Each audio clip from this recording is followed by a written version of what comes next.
Howdy folks, and welcome back to Star Citizen with the mighty Jingles. And yes, it has been a damn long time since I showed you a Star Citizen video, but I've got a very good reason for that. It's because there's been a damn long time since there was anything new in Star Citizen for me to show you, and there are only so many videos that I can put up on YouTube with me wandering around my various different hangars saying, ooh, look at all the pretty starships, most of which I can't actually fly yet. Actually, Jingles, I think you're going to find that you can fly most of the starships that are available in your hangar, and you're merely being facetious just for the sake of... Jingles? That is never a waste of ammunition. So, anyway, what's all the fuss about? Why are you suddenly getting a new Star Citizen video? Well, that's because there's actually now something new to show you from Star Citizen. Roberts Space Industries have just released the social module. What the hell is the social module? It sounds like a Facebook plugin.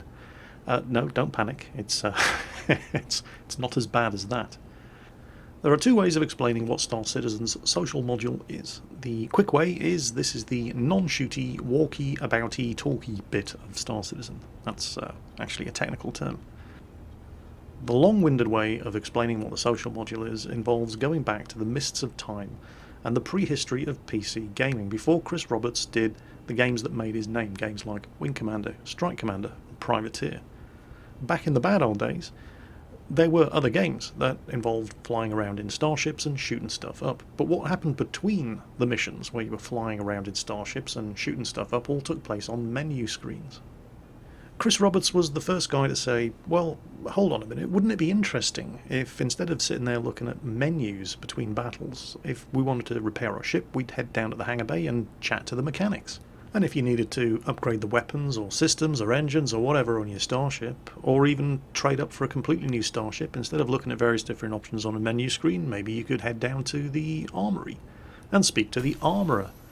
I think I'm seeing a pattern developing here. Hold on, we can take this one step further. How about a squadron ready room and a mess room, so you can actually talk to the pilots that you were flying with when you're actually out there in space, flying your missions. Give them all personalities, make you actually care about what happened to your wingmen. And thus Wing Commander was born. And inevitably, everybody jumped on the bandwagon and started copying the concept. And what the social module is essentially, it's a brand new, spanking, modern 21st century version of that. And of course, it's more than that, because unlike Wing Commander, unlike Privateer, unlike Strike Commander, Star Citizen is not a single player game. So you're not just using the social module to interact with NPCs. The social module is what you use to interact with everybody else in Star Citizen, when you're not trying to kill them, of course.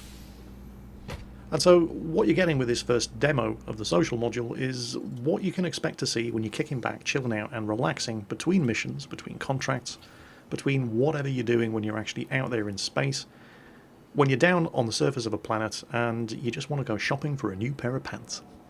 Or checking out the latest top-of-the-line hand cannon at the firing range of the local gun shop.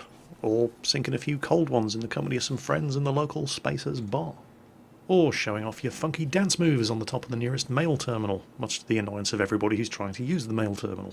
The social module is the technology that you're going to be using every time you're interacting with everybody else playing Star Citizen, not down the barrel of a gun sight. It's the part of the game where you correct the spelling of everybody else using the social module. It's the part of the game where you tell really bad your mom jokes.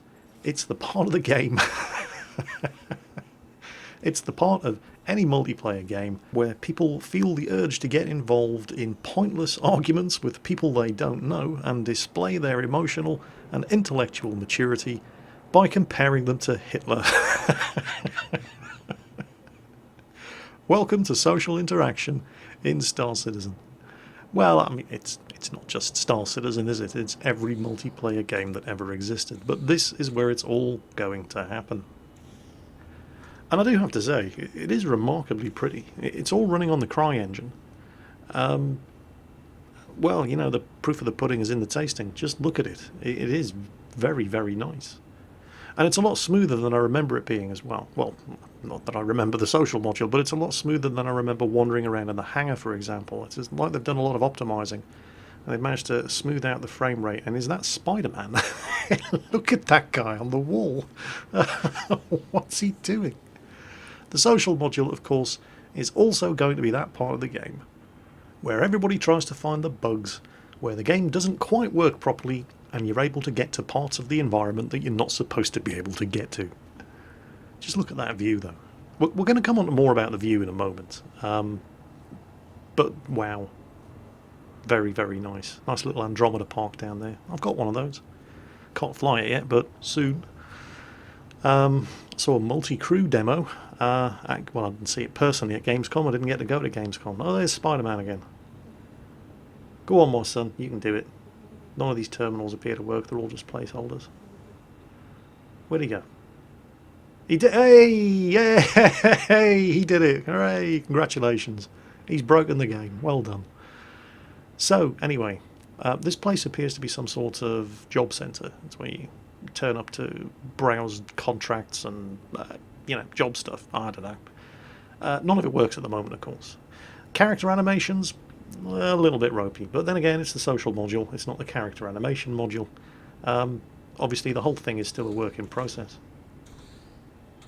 Look at that. Now, compare this to wandering around Coruscant in Star Wars The Old Republic. I mean, this bar, the G-lock bar, G-lock is a aeronautical term, stands for gradual loss of consciousness.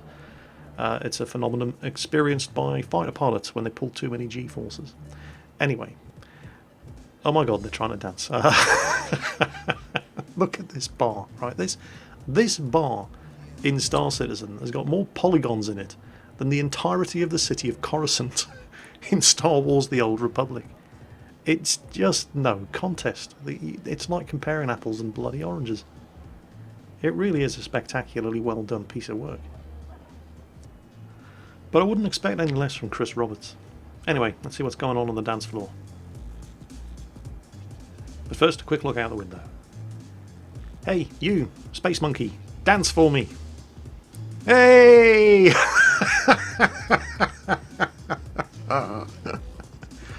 Come on, is that all you got? You can do better than that. Actually, you know what? The character animations aren't too bad at all. One of the things that you find, though... oh, hang on. That was new. That was different. Oh, he's showing off his moves. Go on, Space Monkey. Strut your funky stuff. I wonder if there's any drinks been left on the tables I can minesweep. That's something we used to do in the Navy, by the way. Called it minesweeping. If anyone left their drinks unattended, you'd just... gotcha. It wasn't that we couldn't afford to buy our own beer. It's just it's more fun drinking other people's. Until they catch you. Anyway, yes. So that was the bar. Let's have a look around the plaza. The whole area isn't actually that big, but then again, it's about the same size as any one of the city planetary zones in Star Wars The Old Republic, and it's got about 15 million times as many polygons, and look at the texturing. And oh, Jingles, it's not fair. You can't compare this to Star Wars The Old Republic by BioWare. Why not? Why can't I? They're both... This is a massively multiplayer online game. So Star Wars The Old Republic. In fact, you know what? Let's take that one step further. Because we're used to seeing single-player games that look, well, maybe not quite as good as this, but approaching this kind of level of graphical detail. But this isn't a single-player game. I mean, this is a multiplayer game. Wow. Is this what multiplayer games are going to look like? World of Warcraft doesn't look like this, does it? I mean, no. Oh, come on. World of Warcraft's 10 years old. Well, all right. What other new massively multiplayer online games are around? Star Wars The Old Republic? Well, all right. That's a couple of years old now as well, but still. I mean, Star Wars The Old Republic didn't look that good when it was new. You know, this is a really brave move, I think, by Star Citizen. I mean, it's hard to see this ever looking old.